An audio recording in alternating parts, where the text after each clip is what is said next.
오늘 주신 말씀 사도행전 16장 11절에서 15절 말씀입니다. 사도행전 16장 11절에서 15절 말씀, 제가 먼저 읽고 교독하겠습니다. 우리가 드로아에서 떠나 배로 떠나 사모드라게로 직행하여 이튿날 네아폴리로 가고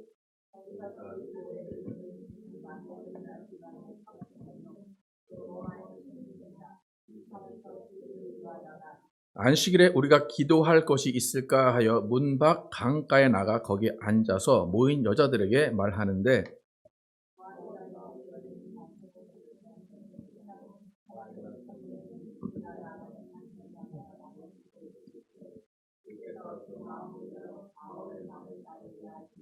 함께 읽겠습니다. 그와 그 집이 다 세례를 받고 우리에게 청하여 이르되 만일 나를 주 믿는 자로 알거든 내 집에 들어와 유하라 하고 강권하여 머물게 하니라. 아멘. 전적으로 성령께 의탁하는 바울의 사역이라는 제목으로 은혜를 나누겠습니다. 바울이 지난주에 성경 본문에서 아시아에서 복음을 못 전하게 하시는 성령의 음성을 따라서 그가 어디로 갈까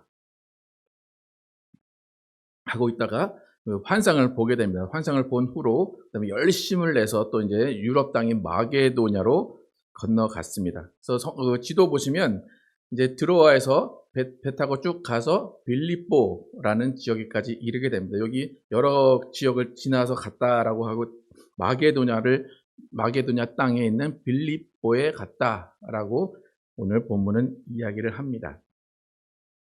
그러니까 지금까지 바울의 전도 여행을 보면 이방인을 전도하러 가긴 했지만 항상 유대인의 회당에 가서 복음을 전했습니다. 근데 바울이 더 이상 유대교의 안식일을 지키지 않는 사람임에도 불구하고 회당에서 유대인들에게 예수를 전했습니다. 예수 그리스도의 복음을 전하면서 회당 위주로 다녔습니다. 그런데 빌립보에는 유대인의 회당이 없었습니다.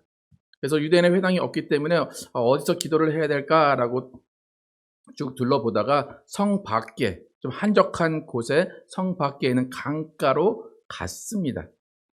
근데 강가로 갔더니 어떤 여인의 무리들이 쭉 앉아 있고 그 무리들에게 예수 그리스도의 복음을 전하기 시작합니다.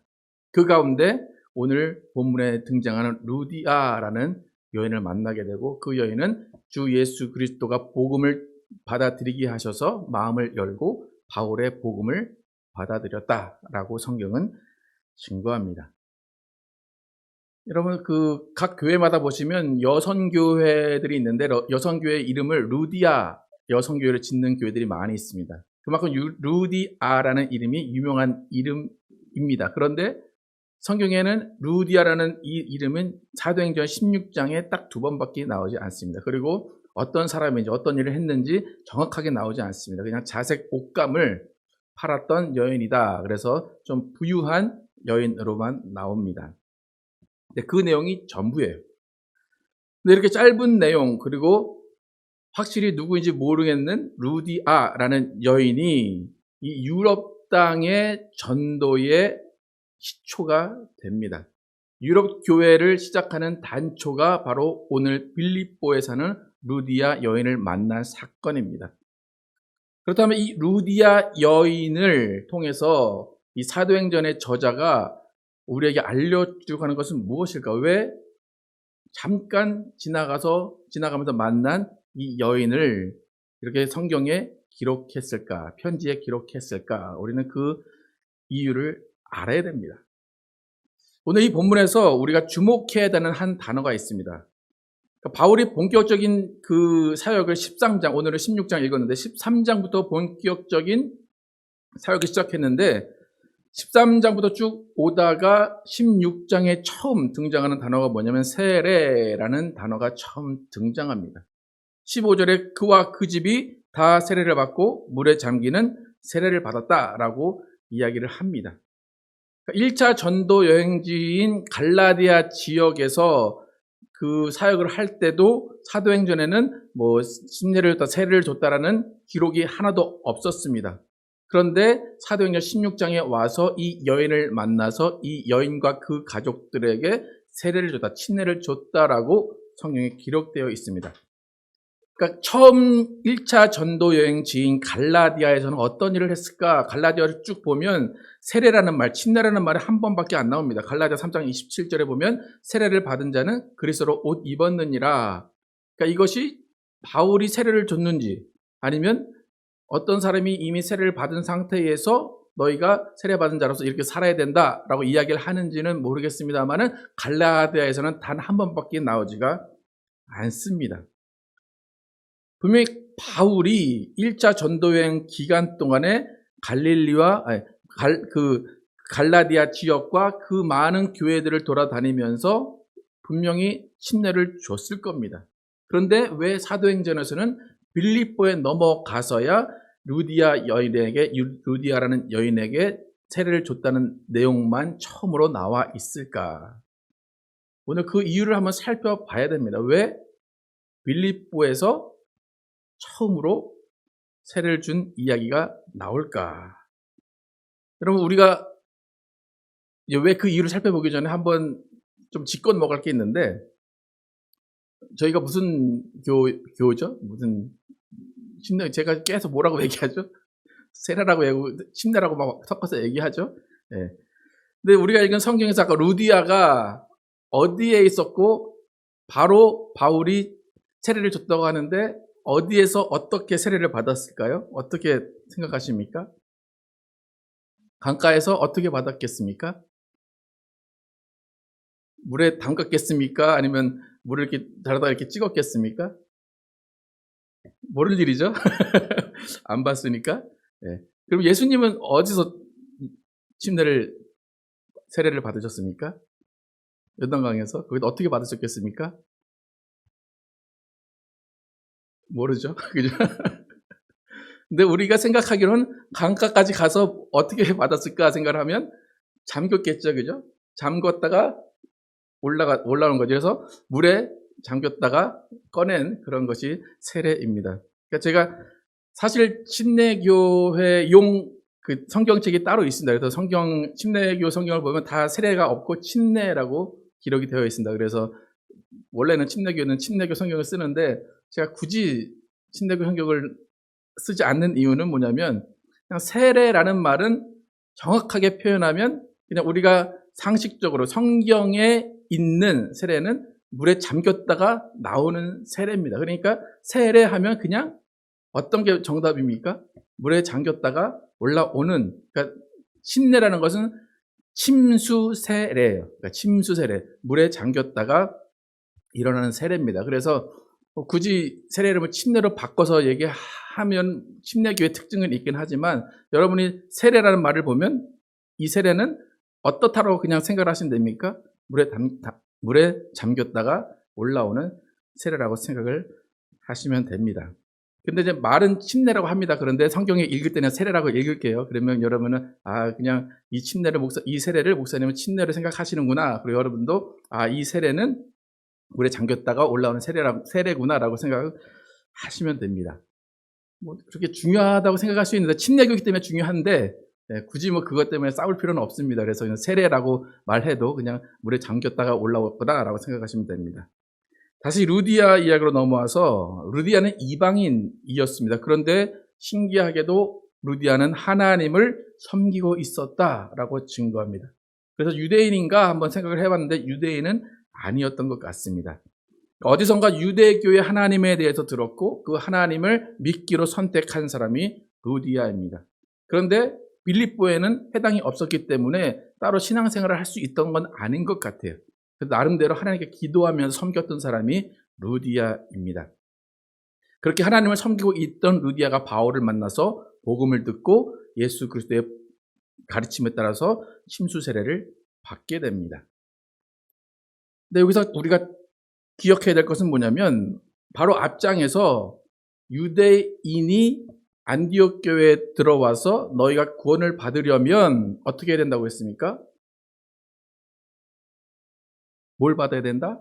할례를 받아야 되고 모세의 율법을 지켜야 된다 그랬어요. 그러니까 그 구원의 문제 때문에 베드로와 야고보가 다른 기준을 정해주죠. 그래서 베드로는 이방인에게도 하나님께서 성령을 부어주셨다.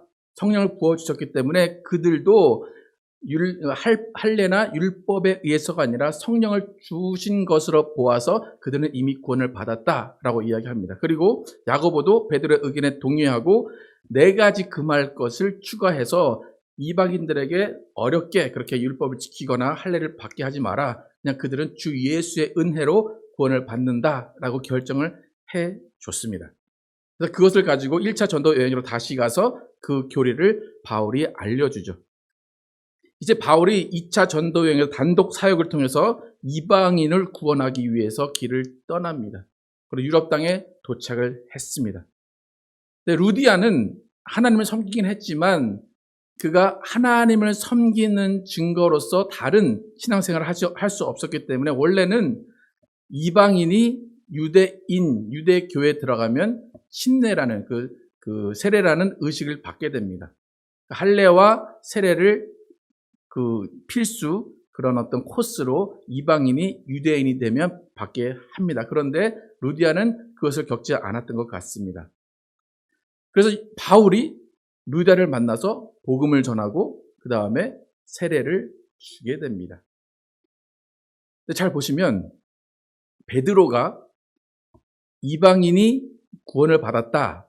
주 예수의 은혜로 이방인이 구원을 받았다라고 증거하는 가장 큰, 확신하는 가장 큰 근거는 뭐냐면 이방인에게도 성령을 부어주셨다라는 거예요. 그렇다면 바울이 이방인에게 가서 사역을 할 때 이 사람이 구원을 받았다라고 하려면 어디까지 해야 되겠습니까? 성령을 받는 것까지 해야 되겠죠? 제가 저번에 구별해드렸죠. 베드로의 구원 방식과 전도 방식과 바울의 전도 방식이 좀 다르다. 베드로의 구원 방식은 뭐였습니까? 너희가 회개하고 침례받고 성령을 받아라. 그 3가지. 그런데 바울은 회개가 있다고 했습니까? 없다고 했습니까? 회개가 없이 하나님이 너희를 관가하셨기 때문에 너희가 하나님을 아는 게 더 중요하다. 하나님을 믿는 게 더 중요하다. 그리고 회개는 너희가 삶 가운데, 삶의 모든 상황 가운데 회개를 하면서 그 회개적인 삶을 살아라. 그것이 바울의 전도 방법이었어요. 그래서 지금 바울이 루디아를 만나서 어떤 말을 전했는지 확실히 나오지는 않습니다. 그런데 확실한 것은 침례를 주었다는 것, 그 하나는 확실합니다. 그러니까 베드로같이 성령까지 받아야 구원이다 라고 하지 않고 세례만 주었다, 침례만 주었다라고 이야기합니다. 만약에 베드로가 이 소식을 들었다 하면 아마 뭔가 좀 부족한 듯 생각을 했을 거예요. 야, 이방인 만나면 성령까지 받게 하고 방언까지 하게 해야지 왜 침례만 주고 세례만 주고 말았냐라고 할 수도 있을 거예요. 그래서 오늘 제가 오늘 본문에서 주목해야 되는 단어가 세례, 침례라는 단어라고 이야기한 이유가 사도행전 저자가 유럽 땅의 첫 시작인 빌립보에서 첫 그리스도인으로 회심한 이 여인에게 세례를 주었다라는 내용만 기록한 이유가 분명히 있다는 겁니다. 성령까지도 안 가고 세례만 준 이유, 그것이 분명히 있다는 겁니다. 그것은 뭐냐면 바울의 사역이 어떠한 사역인가를 보여주는 거예요. 바울의 사역은 철저하게 성령님만을 의지하는 사역입니다. 바울의 사역은 철저하게 주님께 모든 것을 의탁하고 주님께서 이끄시는 대로 가는 사역이 바울의 사역입니다. 그러니까 지금 오늘 본문에서 루디아에게 세례를 줬다, 침례를 줬다, 이것은 바울이 침례를 어떻게 이해하는지를 알 수 있는 장면이에요. 그리고 예수님과 성령의 구원의 역사를 바울이 어떻게 이해하고 바울의 전도지에서 바울이 구원의 역사를 어떻게 이루어가는지를 알려주는 중요한 내용입니다.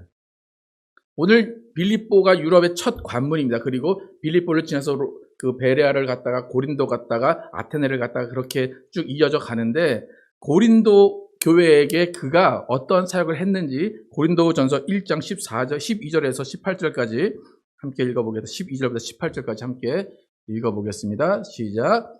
내가 이것을 말하거니와 너희가 각각 이르되 나는 바울에게, 나는 아볼로에게, 나는 게바에게, 나는 그리스도에게 속한 자라 한다는 것이니 그리스도께서 어찌 나뉘었느냐? 바울이 너희를 위하여 십자가에 못 박혔으며 바울의 이름으로 너희가 세례를 받았느냐? 그리스도와 가이오 외에는 너희 중 아무에게도 내가 세례를 주지 아니한 것을 감사하노니 이는 아무도 나의 이름으로 세례를 받았다 말하지 못하게 하려 함이라. 그 다음에 내가 또한 스데바나 집 사람에게 세례를 주었고 그 외에는 다른 아무에게 세례를 주었는지 알지 못하노라. 그리스도께서 나를 보내심은 세례를 주게 하려 하심이 아니요 오직 복음을 전케 하려 하심이니 말의 지혜로 하지 아니함은 그리스도의 십자가가 헛되지 않게 하려 함이라. 십자가의 도가 멸망하는 자들에게는 미련한 것이요 구원을 얻는 우리에게는 하나님의 능력이라. 여러분, 예수 그리스도의 지상 명령, 마태복음 28장에 있는 지상 명령 혹시 뭔지 아십니까? 여기 안 써 있나요? 어딘가 대부분 교회에 다 써 있는데, 너희가 모든 민족에게 가서 아버지와 아들과 성령의 이름으로 뭘 주고 세례를 주고 그리고 내가 가르쳐 지키게 한 것을, 분부한 것을 가르쳐 지키게 하라. 누구의 명령입니까? 여기 근데 17절에 뭐라고 말합니까? 그리스도께서는 주게 하려 하지 아니요 오직 복음을 전케 하려 하심이라. 이 구절 알고 계셨습니까? 예수는 분명히, 우리는, 여러분과 저는 지상 명령을 받은 사람이에요. 전도하러 가서 우리는 뭐 해야 돼요? 아버지와 아들과 성령의 이름으로 침례를 주고 그 다음에 예수님께서 가르쳐 지키게 하는 말씀을 가르쳐서 지키게 해야 되는 게 우리의 지상 명령입니다. 그래서 지금까지 모든 선교사들과 모든 전도자들은 그 명령을 따랐습니다. 그런데 17절에 사도 바울은 나의 보내심은 세례를 주게 하심이 아니다, 그렇게 이야기를 합니다. 그런데 오늘 루디아에게 뭐 했습니까? 세례를 주었습니다. 뭔가 앞뒤가 맞지 않아요, 그죠? 어떻게 보면 예수님의 명령에 불복종하는 것이고 또 자기의 말과도 맞지 않습니다. 그래서 오늘 이 루디아에게 세례를 준 이 장면이 그래서 중요하다는 것입니다. 그러니까 고린도 교회를 세우고 고린도 지역에 많은 지역에 다녔지만 두세 가정 외에는 침례를 주지 않았다. 근데 그것을 되게 자랑스럽게 또 감사하게 생각한다라고 이야기를 합니다. 바울은 왜 이런 목회 철학, 전도의 방식을 세웠을까? 예수님 분명히 너희는 가서 세례를 주고 말씀을 지키게 하라 했는데 왜 바울은 가서 세례를 주지 않고 복음만 전하기를 원했을까라는 것입니다. 여러분이 17절을 이해할 때, 이 바울은 세례를 주는 것을 싫어했구나, 아니면 예수님의 말씀을 무시했구나, 그렇게 이해하시면 안 되고, 이 구절을 어떻게 이해하셔야 되냐면 침례를 그냥 의식처럼 아무런 의미 없이 주지 않겠다는 겁니다. 침례를 너무 소중하게 생각했다는 겁니다.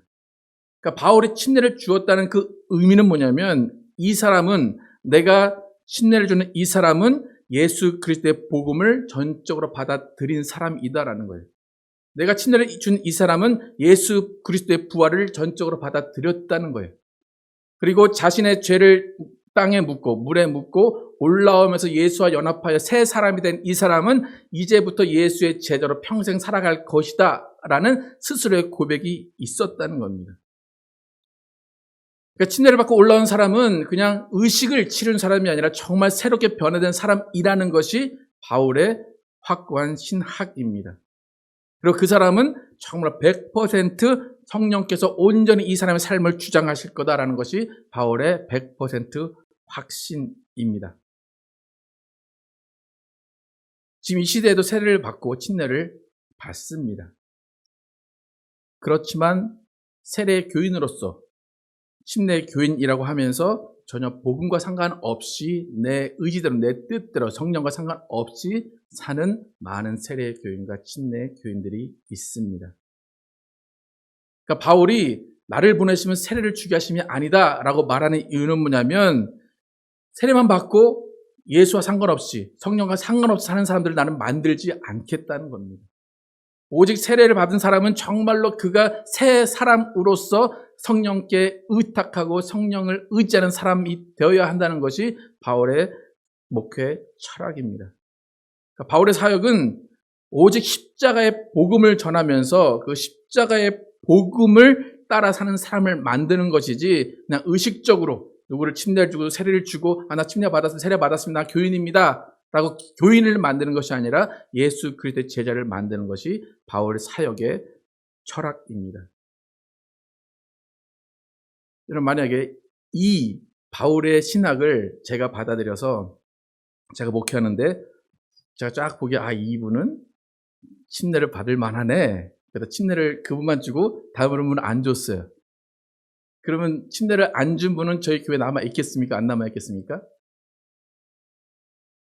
안 남아 있겠죠, 그죠? 네.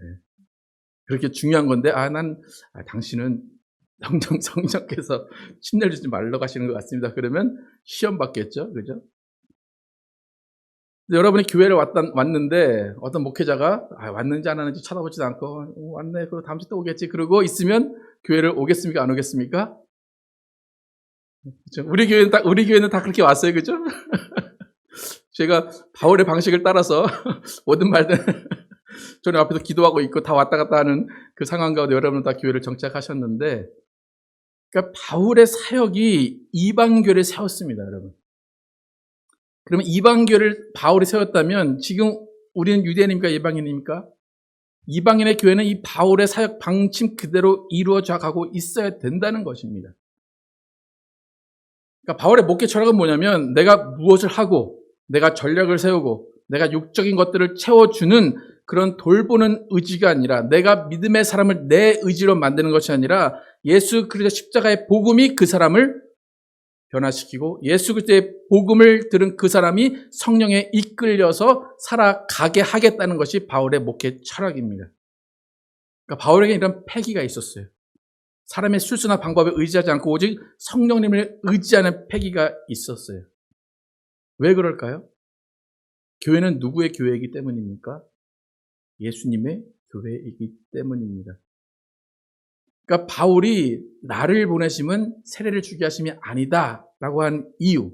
그런데도 불구하고 루디아 처음 마게도냐 땅에 빌립보 땅에 있는 루디아에게는 세례를 준 이유는 뭐냐면 내가 복음을 전해주는 그 첫 몇 사람만 침례를 주고 세례를 주면 그 다음엔 누가 교회를 이끌어 가겠다는 겁니까?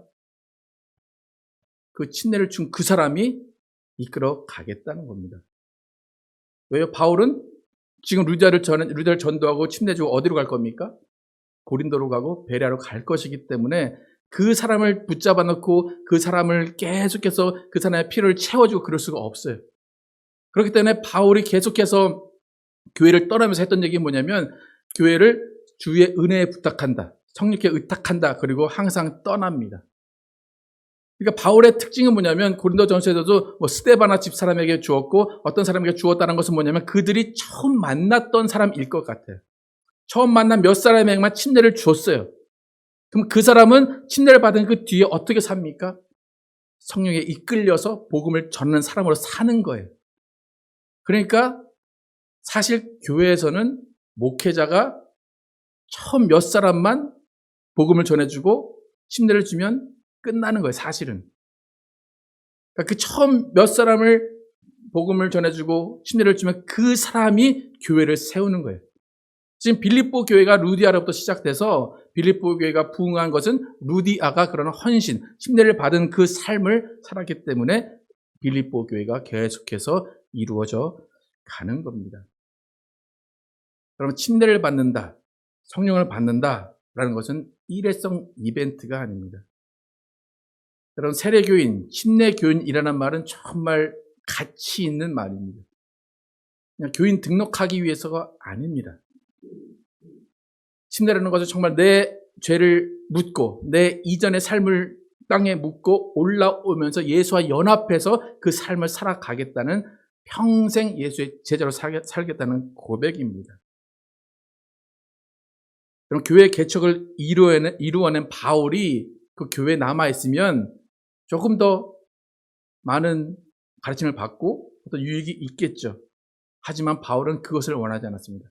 바울은 내가 운영하는 교회가 아니라 성령이 운영하시고 성령이 운행하시는 교회가 만들어져야 된다는 확신이 있었기 때문에 침례를 주고 바로 떠나고 예수의 복음을 주고 바로 떠났습니다. 그리고 그 다음에 누가 하시니까 일을?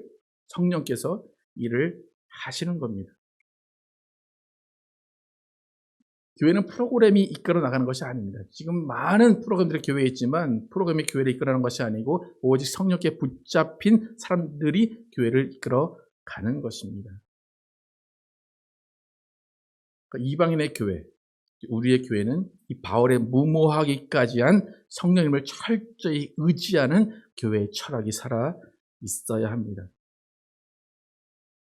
그럼 어떻습니까? 여러분, 교회를 바라보는 모습이 어떻습니까? 지금의 교회는 나의 아쉬움을 채워줘야 되고 교회에서 나를 인정해줘야 되고 사회에서 받지 못한 명예를 채우는 곳이 교회라고 생각하는 분들이 많습니다. 그러니까 바울과 같은 목회자, 어떤 사람은 침례주고 어떤 사람은 침례받지 않는, 침례를 안 주는 그런 목회자를 받아들일 수 없기 때문에 성도님들이 많은 경우에 목사한테 서운한 게 너무나 많습니다. 이 사람은 나를 아는 척 해주고 저 사람은 나를 아는 척 안 해주나? 라는 사람들이 많이 있습니다. 그러니까 바울의 목회가 아니라 다른 지금 사회 목회자의 모습을 만들어낸 것이 교회입니다.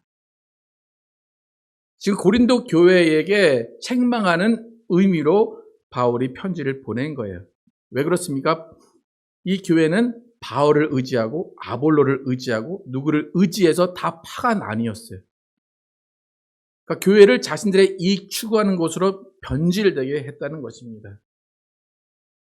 이런 바울이 교회를 세우는 의미는 예수 그리스도의 복음이 그 사람을 다스리게 하기 위해서입니다.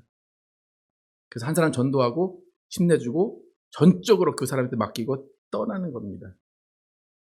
그런 놀라운 것은 뭡니까? 바울이 그렇게 이 목회 철학으로 그 교회를 세운 교회들이 다 없어졌습니까? 다 부흥했습니까? 다 부흥했습니다. 가정교회가 세워지고 믿는 자의 수가 늘어났다라고 성경은 기록합니다. 그 방침에서 우리까지도 지금 2000년 지난 우리까지도 예수를 믿게 되었습니다.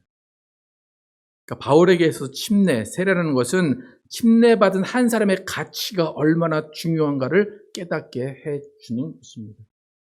여러분이 침례를 받고 세례를 받았다면 여러분으로 인해서 여러분의 가정과 여러분의 사회와 여러분의 직장과 여러분이 있는 곳이 변화되기를 원하는 것이 바울이고 성령은 그렇게 역사하신다고 바울은 믿고 있었다는 것입니다. 그럼 다시 한번 여러분, 나는 침례받은 사람인가? 나는 세례받은 사람인가? 한번 다시 한번 여러분을 돌아보시기를 축복합니다. 오늘 이 본문에서 정말 짧은 내용 루디아라는 사람이 복음을 받아들이고 침례를 받았다는 내용이 들어있는 이유는 침례받은 자의 가치를 알아라 라는 것입니다. 여러분, 교회는 서로의 마음을 맞추는 곳이 아닙니다.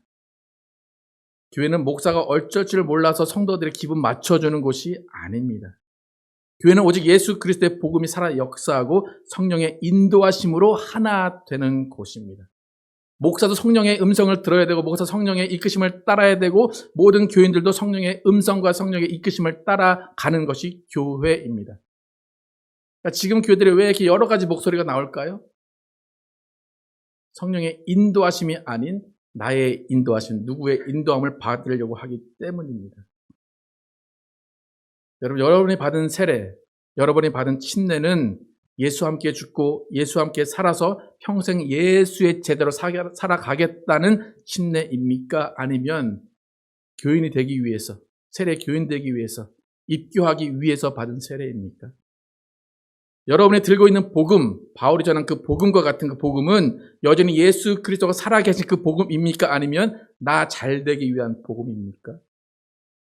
여러분이 원하는 교회, 여러분이 원하는 교회는 예수의 복음만 증거되고 성령이 역사하시는 교회입니까? 아니면 나를 알아주고 나를 대우해주고 호칭과 자리를 만들어주는 교회입니까? 그럼 바울의 교회 목회 철학을 이해하시기 축복합니다. 바울의 사역은 처음부터 끝까지 성령을 전적으로 의지하는 사역이었습니다. 내가 하는 것이 아니라 성령이 한다는 그런 철학이었습니다. 고린도전서 1장 17절과 18절 다시 한번 마지막으로 읽어보겠습니다. 고린도전서 17장 1장 17절 18절 그리스도께서 나를 보내심은 세례를 주게 하려 하심이 아니요 오직 복음을 전케 하려 하심이니 말의 지혜로 하지 아니함은 그리스도의 십자가가 헛되지 않게 하려 함이라.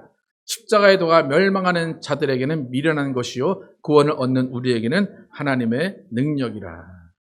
복음이 살아있고 십자가의 도가 살아있어야 침례가 의미가 있는 것입니다. 침례받은 자는 평생 성령의 인도하심을 따라야 됩니다. 한 번 오신 성령님은 떠나지 않으십니다. 여러분 안에 계신 그 성령의 음성을 들으시고 통치받으시고 인도하심을 받아 가시기를 축복합니다. 우리에게는 오직 예수 그리스도의 십자가의 도만 있는 것입니다. 예수와 함께 죽고 예수와 함께 사는 것만 있는 것입니다. 여러분의 성령이 인도하심을 믿으시고 기대하시고 성령의 역사가 여러분 안에서 이루어지기를 기대하신 여러분과 제가 될 예수의 이름으로 축복합니다.